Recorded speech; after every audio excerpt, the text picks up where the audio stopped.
Depuis quelque temps, je vois sur les réseaux de plus en plus de personnes présenter les dividendes, le DCA et l'investissement long terme sur les actions, sur les indices via des trackers, via les actions en direct, comme la martingale, c'est-à-dire comme la bourse monte à long terme, que vous faites 7-8% annuel et que ça monte donc depuis 100 ans, et preuve à l'appui, statistique à l'appui, c'est vrai, la bourse monte à long terme, eh ben, il vous suffit tout simplement d'attendre. Et lorsqu'il y a des cracks, lorsqu'il y a des baisses, lorsqu'il y a des corrections, 10, 20, 30%, 50%, vous ne pouvez que vous frotter les mains en étant content de pouvoir acheter vos actions ou vos indices préférés moins chers et donc de mettre en place votre DCA. Donc c'est toujours la même chose en bourse si vous voulez. En fait, toutes les approches sont bonnes à un moment donné.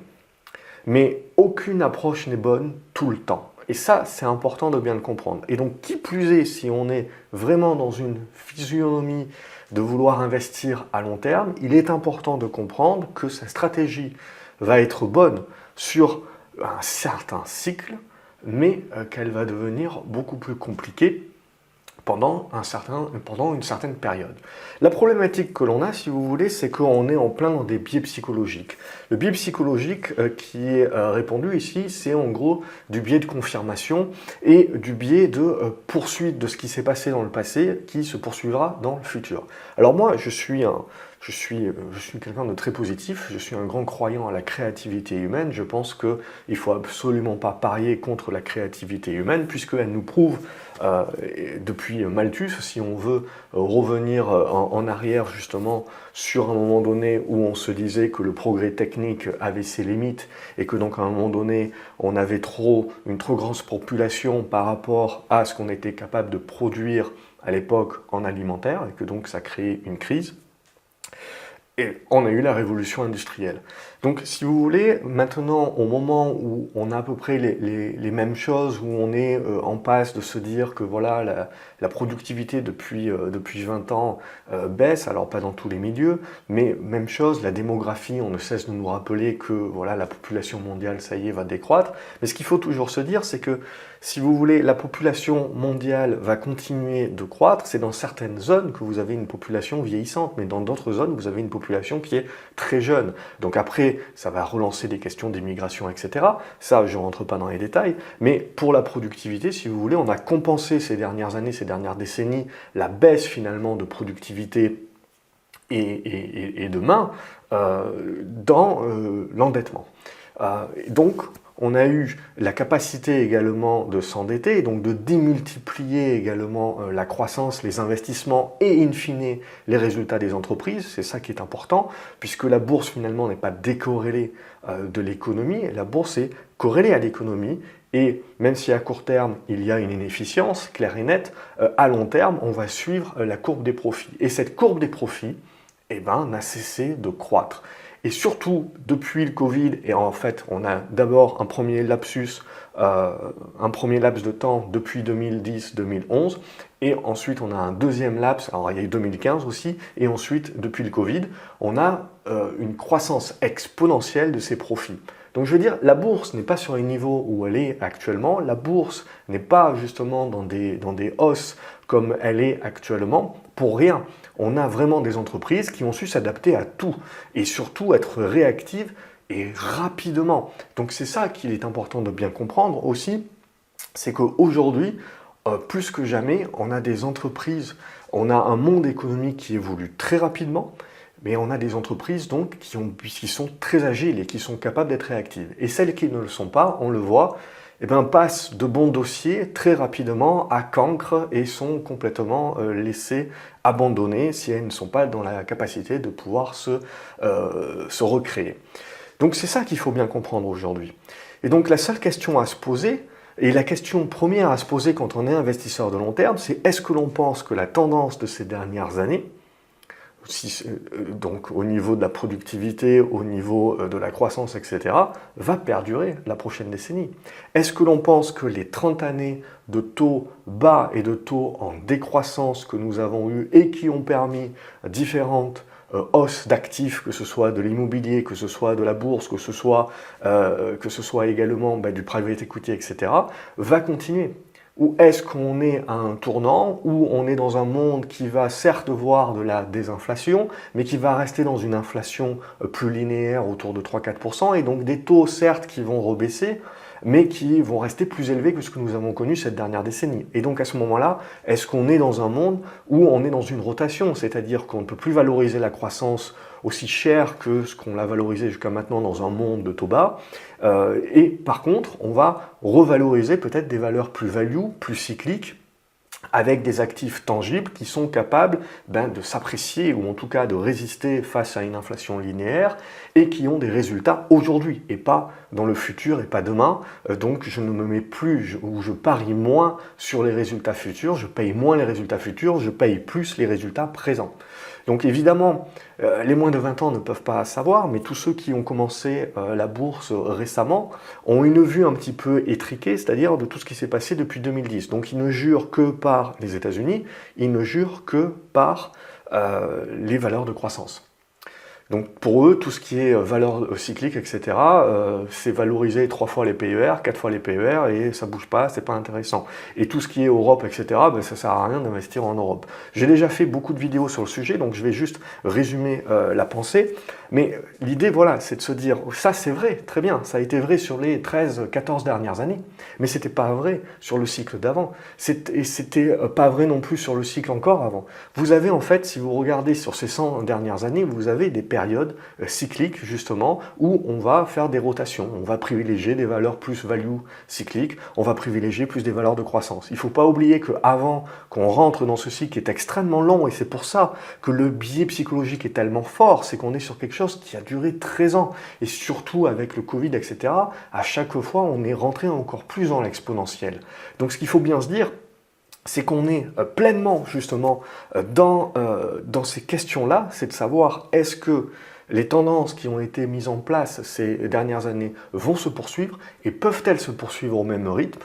Ou au contraire, est-ce qu'on est en train de changer le monde et est-ce qu'on est en train de rentrer, alors ça ne se fait pas du jour au lendemain, est-ce qu'on est en train de rentrer dans un nouveau paradigme où justement on a un changement de cycle et ce ne sont plus les valeurs de croissance qui vont être survalorisées, mais peu à peu le consensus va se mettre à revaloriser les dossiers plus tangibles, industriels, plus value. Ça évidemment, voilà, ça ne se passe pas du jour au lendemain et j'ai pas la réponse. J'ai mon avis personnel, etc. Mais c'est quelque chose qui va demander du temps et à se mettre en place au fur et à mesure. Et petit à petit, on pourra se dire, oui, ok, c'est ça qui est en train de se mettre en place. Donc, vous comprenez bien, si vous voulez, que quand on est investisseur de long terme et qu'on va décider justement d'acheter des actions, on est obligé de se poser cette question-là. Est-ce que le leader aujourd'hui, qui est incontestable depuis plusieurs années, continuera d'être le leader de ces 10 prochaines années? Qui plus est, si vous comptez faire du DCA, c'est-à-dire qu'à chaque fois que l'action baisse, vous comptez l'accumuler, donc augmenter votre risque, augmenter la pondération de cette valeur dans votre portefeuille, c'est ça que ça veut dire, le DCA, c'est que à chaque fois que ça baisse, vous êtes en train d'augmenter le risque. Est-ce que vous êtes en train d'augmenter le risque sur un truc qui a juste un trou d'air et va pouvoir continuer de rester le leader ces 10 prochaines années, ou est-ce que vous êtes en train d'accumuler sur un truc qui était certes le leader d'hier, mais qui dorénavant est au pied d'argile, se fait disrupter et potentiellement va mourir. N'oubliez jamais, si vous voulez, qu'on dit que la bourse monte à long terme, il n'y a rien de plus faux. Si vous prenez l'ensemble des valeurs, vous avez 80% des valeurs qui baissent sur du très très long terme. Et vous avez essentiellement les indices boursiers. Il faut se rappeler que les indices boursiers ne meurent pas, eux, alors que des actions meurent. Elles vont jusqu'à la faillite. Les indices boursiers, eux, ils font tourner. C'est les plus grosses capitalisations boursières. Donc en gros, dès qu'il y a une action qui baisse, sa capitalisation boursière baisse, eh bien, on va la sortir de la cote par rapport à une autre action d'un autre secteur d'activité, éventuellement, qui est en train de monter avec une capitalisation qui monte. Donc l'avantage de l'indice boursier, et c'est là justement où va être mon point majeur, l'avantage de l'indice boursier, c'est que vous ne pouvez pas faire faillite. Vous pouvez baisser parce que les valeurs en son sein baissent, mais en gros, quand il va vraiment y avoir quelque chose qui se fait disrupter, ces valeurs-là vont finir par être sorties et remplacées par les valeurs certainement du nouveau secteur qui est en train de disrupter. Donc la même chose s'est passée. Je veux dire, sur le cycle d'avant, c'était essentiellement des valeurs bancaires et des valeurs automobiles et des valeurs financières au sens large, pétrolières, qui étaient justement dans les surpondérations des indices. Vous avez eu les crises des subprimes, et petit à petit, ce sont les valeurs technologiques qui ont gagné. Et nous, sur le CAC 40, c'est essentiellement les valeurs de croissance et les valeurs du luxe qui ont gagné. Et aujourd'hui, qui surpondèrent l'indice. Ces valeurs du luxe seront certainement encore des leaders demain.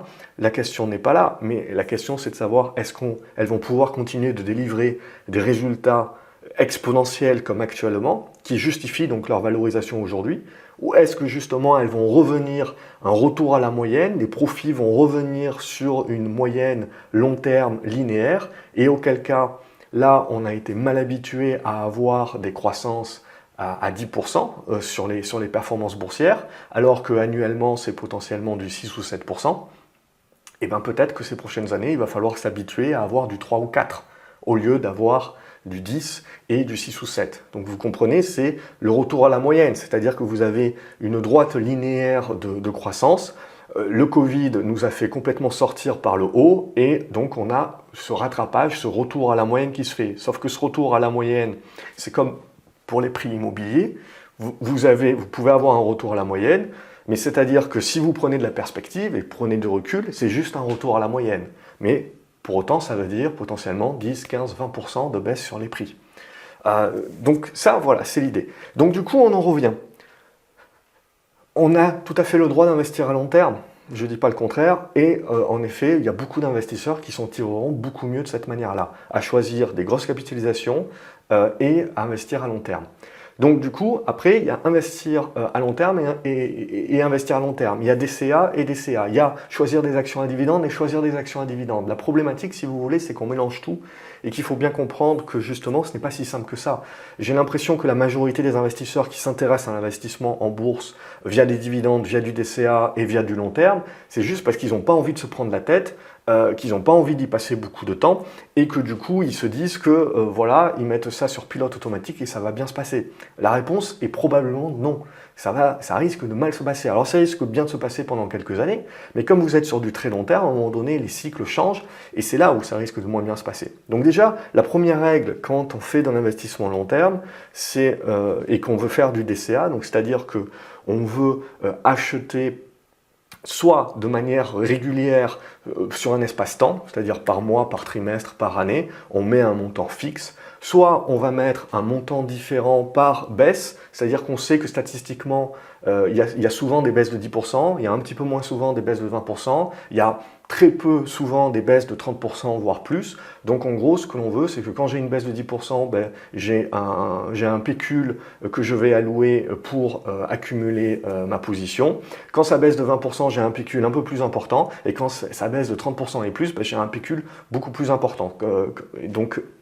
Et ça, voilà, on essaye d'accumuler de cette manière-là. Ou alors, on a un peu plus de bagage technique en bourse et on essaye d'accumuler sur des niveaux graphiques sur l'indice boursier ou sur l'action.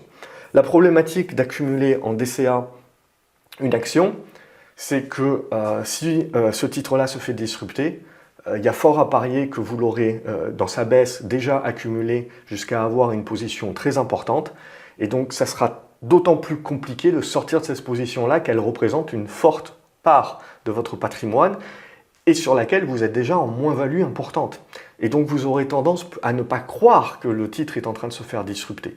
La problématique, c'est qu'évidemment, pour 10 titres comme ça qui vont baisser, il y en a 9 qui vont remonter et qui vont vous pousser à croire que voilà, le pas vendu, pas perdu, ça marche, il suffit d'accumuler, d'attendre et on arrive à s'en sortir. La problématique, c'est que vous oubliez que pendant ce temps-là, votre capital a été bloqué sur un truc qui ne rapportait pas. Limite, oui, vous êtes revenu à votre prix de revient, mais pendant ce temps-là, il y avait d'autres titres qui étaient beaucoup plus intéressants à choper. On referme la parenthèse. Mais surtout, c'est qu'il y a un moment donné sur les 10 titres, il y en a 9 qui vont remonter, mais il y en a un qui ne remontera jamais. La problématique, c'est que vous allez continuer de l'accumuler et vous allez perdre des performances très importantes sur juste une erreur d'un titre qui ne remonte jamais. Et l'exemple de titre qui ne remonte jamais, Il y en a beaucoup. Donc c'est-à-dire que la problématique de faire un DCA sur action, c'est que vous êtes obligé d'avoir raison aussi. Donc vous faites du DCA et vous faites du long terme pour éviter à avoir à choisir et à deviner l'avenir, mais au final, c'est quand même quelque chose que vous êtes en train de faire. Et en plus, comme vous êtes en train d'accumuler dans la baisse, éventuellement vous augmentez votre risque. Et si vous vous plantez, parce qu'il ne faut pas oublier qu'on peut se planter, cette action ne remontera jamais la pente. Et à partir de ce moment-là, vous avez de la sous-performance pendant des années et des années. Donc ça, il ne faut vraiment pas le négliger. C'est pour ça que moi, je pars du principe que si vraiment on ne veut pas se prendre la tête, le DCA, ça se fait que sur un 10 boursier, ça se fait que sur Tracker. Ça ne se fait pas sur Bitcoin, ça ne se fait pas sur une action, ça se fait sur un panier de valeurs. Parce que votre panier de valeurs, il ne va jamais disparaître. Certes, à l'intérieur, les valeurs peuvent changer, donc c'est pas du passif, c'est de l'actif parce que en fonction de l'augmentation des hausses et des baisses de capitalisation, les valeurs vont être plus ou moins surpondérées, sous-pondérées dans votre panier de valeurs. Donc ça aussi il faut l'intégrer parce qu'aujourd'hui il ne faut pas oublier que quand vous achetez un tracker monde, vous achetez de par le cycle que l'on a vécu, vous achetez une surpondération sur les États-Unis, donc sur le dollar, donc sur la parité euro-dollar. Et vous achetez également 30% du S&P et sur des valeurs technologiques, donc également 30% de vos 60% représentent des valeurs technologiques. Donc vous êtes surpondéré US, surpondéré valeurs technologiques. C'est peut-être, quand vous achetez votre tracker monde, c'est peut-être pas l'idée que vous vous faites justement de la diversification que vous en attendez. Donc évidemment, potentiellement dans les années futures, les valeurs américaines vont sous-performer des valeurs européennes ou japonaises ou peu importe de pays émergents. Donc les valeurs de ces pays émergents vont être de plus en plus surpondérées dans l'indice et les valeurs américaines vont être sous-pondérées. Donc l'avantage d'avoir un tracker également, c'est qu'avec le temps, si vous voulez, il va se réadapter à ce qui marche, mais ça prend du temps. Et pendant ce temps-là, en fait, c'est le moment où l'investisseur, entre guillemets, passif sur tracker sous-performe l'investisseur actif qui, lui, a beaucoup plus de dextérité et de rapidité pour pouvoir surfer sur les différents cycles et sur les différentes vagues. Mais après, quand le marché est en roue libre, est en tendance, comme on a connu ces 13 dernières années, il est clair et net que c'est très difficile de battre un tracker indiciel et que la majorité des gérants n'arriveront pas à le battre, à moins de prendre un surplus de risque. Mais l'idée, c'est pas de se dire justement que parce que ces 13 dernières années, ça a été impossible de battre l'indice, que ça sera impossible de battre l'indice les 13 suivantes années. Vous comprenez, si vous voulez, l'idée c'est qu'il faut vraiment se protéger contre ce biais psychologique qui est de dire, voilà, je fais du long terme parce que ça a marché les 20 dernières années, ça a marché les 30 dernières années, les 40 dernières années. N'oubliez pas que des années 60-70, la bourse n'a rien fait, ça a fait un gros zigzag, donc votre tracker indiciel ne vous a rien rapporté et en plus vous êtes bouffé l'inflation. Même chose, de 2000 à 2010, le marché n'a rien fait. Vous avez eu deux cracks, la bulle Internet et le crack des subprimes. Au milieu, vous avez eu un cycle qui a été surperformance européenne value, et pas US, hein. Donc on était encore là, donc évidemment les moins de 20 ans ne s'en souviennent pas, mais on était sur ça. Typiquement, bim, vous avez le crack des subprimes, derrière on met la planche à billets, etc. Les taux baissent, et là on est en mode open bar pour les valeurs de croissance et les valoriser à l'infini, plus les taux baissent. Mais là, à nouveau, post-Covid, est-ce que le monde change ou pas? On revient à début de la vidéo, c'est ça les vraies questions à se poser. Et en fonction de ça, on met le curseur. Donc du coup, aujourd'hui, si vous voulez, quand vous achetez un indice, vous achetez finalement les surpondérations du cycle qui a eu lieu. Est-ce que ce cycle-là va continuer 1 an, 2 ans, 3 ans, 4 ans, 5 ans, 10 ans? Est-ce que ce cycle-là va changer? C'est ça les vraies questions. Et pendant que ce cycle-là change, le tracker, lui, va faire le boulot pour vous, mais il va mettre du temps à faire le boulot. Alors, si vous avez une perspective qui est très long terme, vous vous en fichez, entre guillemets. Mais il faut l'avoir en tête. C'est ça qui est important d'avoir en tête en fonction de vos objectifs de patrimoine et de performance. Et en fonction également de l'inflation. Ne pas oublier qu'aujourd'hui, si une stratégie indicielle ne vous rapporte plus que 3-4% annuel, admettons, dans les années à venir, et que l'inflation est de 3-4, vous êtes en performance réelle à 0. Donc c'est là, si vous voulez, où il ne faut pas tuer, je pense, les gérants actifs et qu'il faut bien comprendre qu'ils ont une utilité. Ils ont une utilité quand les marchés deviennent un peu plus volatiles et quand on est en fait dans des tendances plus neutres et dans des constructions de nouvelles tendances qui peuvent prendre du temps. Quand la tendance est lancée, etc., je veux dire, la stratégie indicielle reste la même. Mais ce qu'il faut bien se dire, c'est que le dernier cycle là qu'on a vécu a duré 13 ans. Les précédents avaient duré 5, etc. Donc si on regarde en fait depuis 100 ans et depuis qu'on a les banques centrales, on voit les cycles se rallonger si vous voulez. Mais le dernier cycle de 13 ans est quand même exceptionnellement long. Il faut faire attention de penser qu'on continuera d'avoir des cycles aussi longs dans le futur. On peut se retrouver avec des cycles et des sous-vagues qui sont beaucoup plus courtes en fait. Ça aussi, voilà, ça fait partie des questions. C'est très difficile d'investir à long terme parce que vous avez énormément de questions. C'est comme les gens qui parient sur la dédollarisation, etc. Si ça arrive dans 20 ans ou dans 30 ans, vous êtes contre le marché pendant 20 ans. Pour une vie d'investisseur, être contre le marché pendant 20 ans, c'est dramatique pour vos performances. Donc c'est là aussi où c'est important de ne pas faire des paris.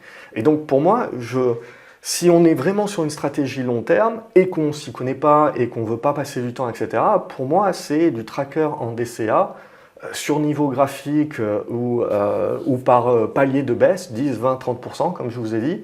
Et puis voilà, et on laisse faire le marché en acceptant qu'il y ait des périodes pendant quelques années où on sous-performe parce qu'il n'y a pas vraiment de tendance qui se dégage. Et on a une espèce de zigzag.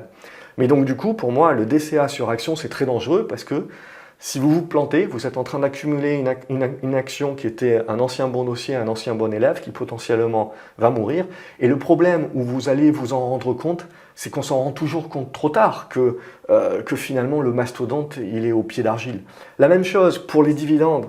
Vous voyez sur Internet beaucoup de gens qui vont vous dire voilà, j'ai gagné 2000, 3000 euros par mois de dividendes. Bon, déjà, ce qu'il faut intégrer, c'est que si vous voulez vraiment vivre des dividendes, il faut avoir, pour dégager 2, 3, 4 000 euros, il faut avoir un très gros portefeuille, 300, 400, 500, 600 000 euros, 1 million d'euros, pour éviter justement d'aller juste sur les actions qui tiquent bien, c'est-à-dire avec des dividendes et des rendements qui sont à 10%. N'oubliez jamais que si votre dividende est à 10% avec un rendement à 10%, il faut regarder le cours de l'action. Parce que plus le cours de l'action baisse et plus le dividende qui est versé a un rendement donc qui est supérieur. Mais n'oubliez jamais que le dividende il est soustrait du prix de l'action à l'instant T. Donc c'est-à-dire qu'à l'instant T, quand vous recevez votre dividende, vous n'avez rien gagné. Parce que si vous avez 1 euro de dividende qui a été versé, vous avez 1 euro du cours de l'action qui a été réduit également. Donc ce que vous aviez gagné en dividende, et vous allez payer 30% d'impôt dessus, vous l'avez perdu en capital. 1 euro de moins sur votre action multiplié par le nombre d'actions que vous avez. Donc à l'instant T, c'est ça. Donc de quoi vous avez besoin? Vous n'avez pas besoin d'une entreprise qui conserve ou augmente ses dividendes chaque année. Vous avez besoin d'une entreprise qui est dans la capacité de les payer. Et une entreprise qui est dans la capacité de les payer, c'est une entreprise qui est dans la capacité de croître pour faire en sorte que la croissance de ses profits se voit également dans le cours de bourse. Parce que si vous avez un mastodonte au pied d'argile qui distribue des dividendes, mais qui n'est pas en train de se recréer, qui n'est pas en train de gagner des parts de marché, qui est donc en train de faire vivre la bête quelque part, eh bien, le cours de bourse va continuer de baisser. Certes, vous allez recevoir vos dividendes, mais votre cours de bourse va baisser. Donc finalement, ce que vous recevez en dividendes, vous le perdez en capital. Et tant que c'est comme ça, ça va, mais vous pouvez avoir une baisse du capital avec la baisse des cours des actions qui est bien plus importante que ce que vous recevez en dividendes. Alors je ne parle même pas des actions qui vous payent les dividendes parce qu'elles prennent de la dette à côté, ça il faut éviter bien entendu, mais du coup vous vous heurtez aux mêmes problématiques, c'est-à-dire vous devez faire un choix des actions. Et c'est pas parce que les actions payent un gros dividende que c'est forcément des bonnes actions. C'est pas parce qu'une action paye un dividende depuis 25 ans ou 30 ans que nécessairement elle va continuer à le payer pendant 10 ans. Je dirais même c'est le contraire. Une action qui paye un dividende depuis 25 ans, 30 ans, vous avez plus de probabilité que potentiellement ce soit un mastodonte au pied d'argile et qu'elle commence à rentrer dans justement une incapacité de croître. Et donc potentiellement elle va continuer à vous verser le dividende, mais votre cours de bourse va rien faire. Donc moi la solution, si vous voulez, c'est toujours la même chose, c'est que le dividende doit être la cerise sur le gâteau. Je choisis une action parce que on est dans de la croissance de bénéfices. Parce qu'on est dans de la croissance de bénéfices, à long terme, on peut estimer que justement les cours vont progresser. Parce que les cours progressent, lorsqu'on me verse le dividende, si vous voulez, j'ai besoin que les cours continuent de progresser pour que le prix de l'action revienne au niveau auquel il était avant que le dividende soit distribué. De cette manière-là, si l'action est revenue au point à laquelle elle était lorsque j'ai eu la distribution de dividendes, ben, le dividende est vraiment un cadeau. Ça a vraiment été un surplus de capital qui m'a été donné, sur lequel je bouffe 30% d'impôts. D'où la nécessité également de ne pas oublier que une grosse partie de votre patrimoine et de vos performances, ça sera toujours dans la réduction des frais et ça sera surtout donc dans la réduction de vos impôts. Et donc quand ce n'est pas nécessaire pour vivre, ne sortez pas les dividendes parce que sortir les dividendes puis les réinvestir en rachetant des parts d'actions, etc., ben c'est des frais supplémentaires. Donc il vaut mieux avoir un tracker qui va être capitalisant et qui va le faire pour vous et où les frais vont être à zéro. En plus, maintenant, je veux dire, les trackers en Europe sont de plus en plus utilisés et donc vous avez la concurrence qui fait son job et vous avez les frais qui sont en train de baisser. Et vous vous retrouvez à du 0,12, à moins de 0,2, à du 0,12, 0,14% de frais sur un certain nombre de trackers. Donc c'est vraiment à ne pas négliger, parce que c'est ça qui fera aussi une très grosse différence dans votre performance, c'est les frais. Donc là, l'idée, voilà, c'est exactement la même pour moi. Et je dis attention, danger, parce que, pareil, il ne suffit pas, c'est pas si simple que ça de choisir des actions à dividendes. Donc moi, ce que je veux, c'est choisir une action, certes, qui me paye un dividende, mais je veux surtout quelle est la capacité de croître parce que je veux que le cours progresse. Parce que c'est que parce que le cours progresse que du coup mon dividende est vraiment un paiement. Sinon, il est soustrait du prix de l'action. Donc je ne gagne rien in fine. Donc c'est ça que vous devez comprendre quelque part. C'est donc arrêter de focaliser sur le dividende, mais focaliser sur le cours de bourse, sur la croissance des profits. C'est ça qui est vraiment important. Et même s'il n'y a pas de la croissance des profits, il faut focaliser sur qu'est-ce que le marché va valoriser. Est-ce que le marché va continuer de valoriser les valeurs de croissance à 50 fois, 60 fois les price earning ratio? Ou est-ce qu'on va revenir chercher des valeurs cycliques comme un sidérurgiste par exemple qui se paye 3 fois les profits? Et je veux dire, moi je me souviens, en 2005-2006, les sidérurgistes, les minières, on les payait 30 fois ou 40 fois les profits. Et ça posait problème à personne. Ça a posé problème ensuite. De la même manière qu'aujourd'hui, enfin, il y a quelques mois encore, ça posait problème à personne de payer 150 fois les profits de certaines valeurs technologiques. Donc, la mode change, tout change. Et comme je vous ai dit en début de vidéo, ce qui est le plus important de comprendre, c'est qu'il n'y a pas de mauvaise ou de bonne stratégie. En fait, il y a des bonnes stratégies dans des bons moments. Et si vous appliquez une mauvaise approche dans un mauvais moment, ben forcément, vous allez sous-performer. Donc, tout est une question, si vous voulez, toujours de « ça dépend ». On est dans de la bourse et ça va dépendre de vous, de votre profil, de qu'est-ce que vous recherchez comme performance. Est-ce que vous cherchez à battre le marché? Est-ce que vous cherchez juste à répliquer le marché? Est-ce que vous cherchez juste à battre l'inflation? Parce que ça aussi, ça peut être un objectif et vous pouvez très bien vous en tirer en juste cherchant à battre l'inflation. Ça peut être un exercice très compliqué. Hein. L'année dernière, c'était très compliqué. Mais voilà, ça peut être également ce genre d'idée-là. Donc l'idée, voilà, c'est pas de dire que l'investissement à long terme, c'est pourri, le DCA, c'est pourri, l'investissement tracker, c'est pourri. L'idée, c'est de dire que il y a des choses pour chaque profil. Il y a des choses qui sont bien, mais ce qu'il faut, c'est éviter les erreurs. Éviter les grosses erreurs. Éviter les erreurs qui vont plomber votre performance. Et parce qu'on plombe les performances, et il nous faut plusieurs années pour les remonter derrière. Et ça, c'est du coût d'opportunité. Donc c'est ça que je dis. Moi, je pense qu'il n'y a pas de mauvais outils en bourse, il n'y a que des mauvaises utilisations. Et donc cette vidéo-là, c'était pour quelque part résumer également un certain nombre de choses et d'erreurs, parce qu'on croit que c'est plus simple de gérer la bourse comme ça, avec des dividendes, en faisant du long terme, en mode pas vendu, pas perdu, et en faisant du DCA. Vous pouvez également vous mettre dans la panade si vous ne suivez pas ce que j'ai pu dire dans cette vidéo-là. Et donc, concentrez-vous voilà, à vraiment faire en fonction de votre compétence et de votre temps. Et pour la majorité des gens, globalement, je veux dire, partir sur de l'investissement en tracker, très bien, mais il faut toujours savoir ce que vous avez dans le produit. Moi, si je devais partir sur de l'investissement tracker, je ne partirais pas sur du tracker indiciel, je partirais sur du tracker sectoriel.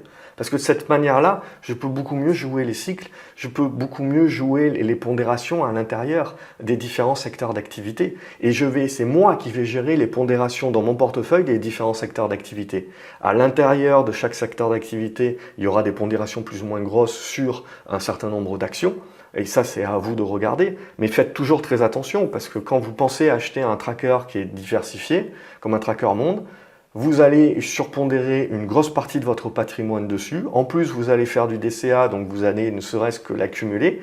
Et à la fin de la journée, vous vous rendez compte, si vous voulez, que vous êtes essentiellement investi aux US, donc la parité euro-dollar vous impacte, et vous êtes essentiellement investi sur des valeurs de croissance aussi. Donc là aussi, vous pouvez vous retrouver avec une volatilité importante sur ce tracker monde-là que vous n'étiez pas prêt à subir en pensant que vous étiez investi sur quelque chose de diversifié et de plutôt stable puisque vous êtes sur les mastodontes du monde entier. C'est pas forcément vrai. Donc voilà pour cette vidéo. Comme d'habitude, n'oubliez pas de la liker, de la partager également sur les réseaux si vous pensez que ça peut aider d'autres personnes à y voir un petit peu plus clair. Abonnez-vous à la chaîne, comme ça vous ne loupez pas les autres vidéos. Quant à moi, je vous retrouve pour les prochaines vidéos. Salut les graphes.